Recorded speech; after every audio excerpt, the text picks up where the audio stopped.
I promised you 4 years ago that I would never lie to you, so I can't stand here tonight and say it doesn't hurt. There's an old Yiddish proverb that I've often thought of in the days and months that I've held this office.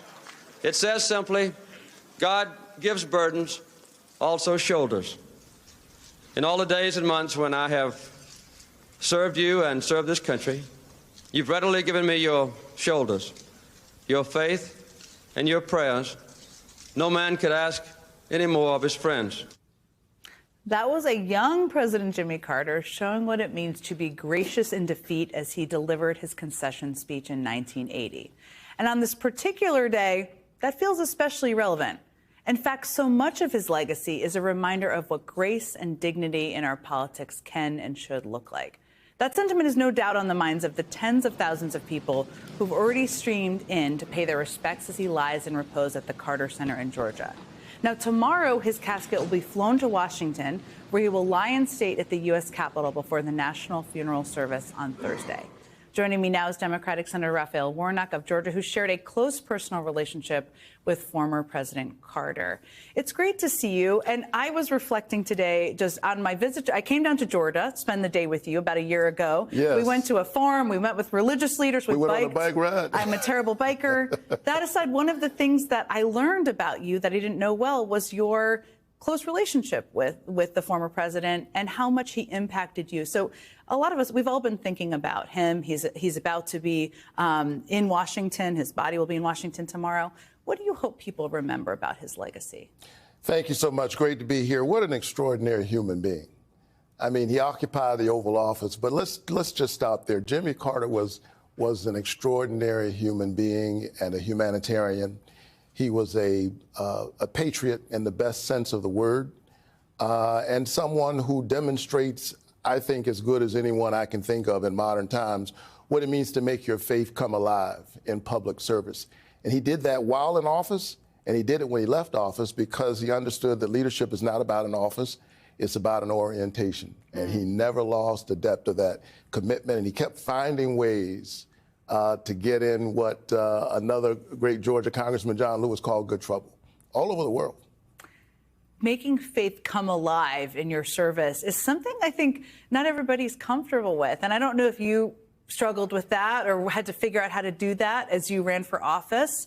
Did he give you any advice on, and he was a deeply religious man, you're a deeply religious man, as you were thinking about how to navigate that yourself? Well, I think it's an important question, particularly in this moment where, you know, even as a Christian pastor, sadly, I have to admit that too often the voice of faith in America today, the loudest voices, are mean-spirited voices, divisive voices, often harboring, it seems to me, a politics of resentment against the very people for whom Jesus said, I came to preach good news, the poor. Jesus centered the poor, so did Jimmy Carter, the world's most famous Sunday school teacher, because he actually read the scripture. He was a Matthew 25 Christian, as am I. And he demonstrates that you can be clear about your own particular faith identity without being oppressive towards folks who have other faith traditions or who come from no particular faith tradition at all. That is the covenant we have with one another as an American people. And Jimmy Carter embodied it so very well.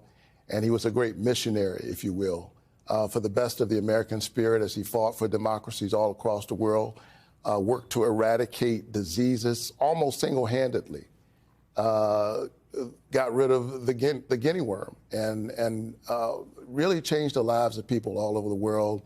And so we're saying farewell, but in a real sense, he is for the ages, and his legacy shall never die.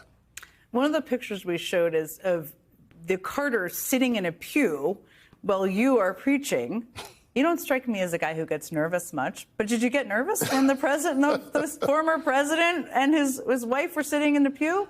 Well, I'd gotten to know him a little bit prior to that, and we talked a little bit before the service. In some ways, it was comforting to have a man there who so clearly embodied the work. You know, in some ways, having Jimmy Carter in the pew made the sermon easier because people would rather see a sermon than hear one.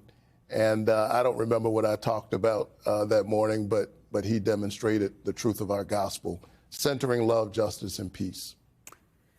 I played, right before we started talking, the concession speech of a much younger Jimmy Carter, to be fair. We played earlier the sitting vice president confirming, certifying the outcome of the election. There's a lot of grace that's shown in those moments. It's also hard for people to watch. As you're talking, who voted a different way, I should say, as you're talking to members of your congregation about this moment we're in, what we're about to face, what do you tell them about how to stand up for their own moral beliefs but still find grace in this moment? Well, we have to. I mean, that's the covenant we have with one another as an American people. And look, 4 years ago, I was sitting at home in Atlanta. I had just won my election, and that celebration was short-lived because we saw a violent assault on the Capitol, unlike anything we'd seen since the War of 1812. That assault on our democracy then metastasized, it seems to me, in voter suppression bills all across our country.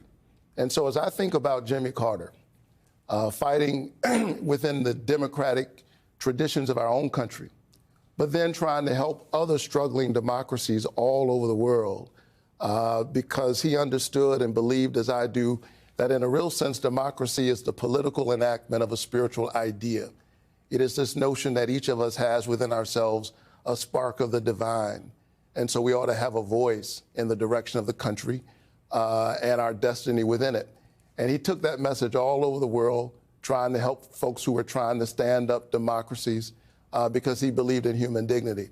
And so it's important that in this moment, on this dreadful anniversary, that in every other case except 4 years ago, we witnessed, in many ways, the most uneventful, not just nonviolent. Boring almost. But I said in that ceremony today, it was boring today as it ought to be.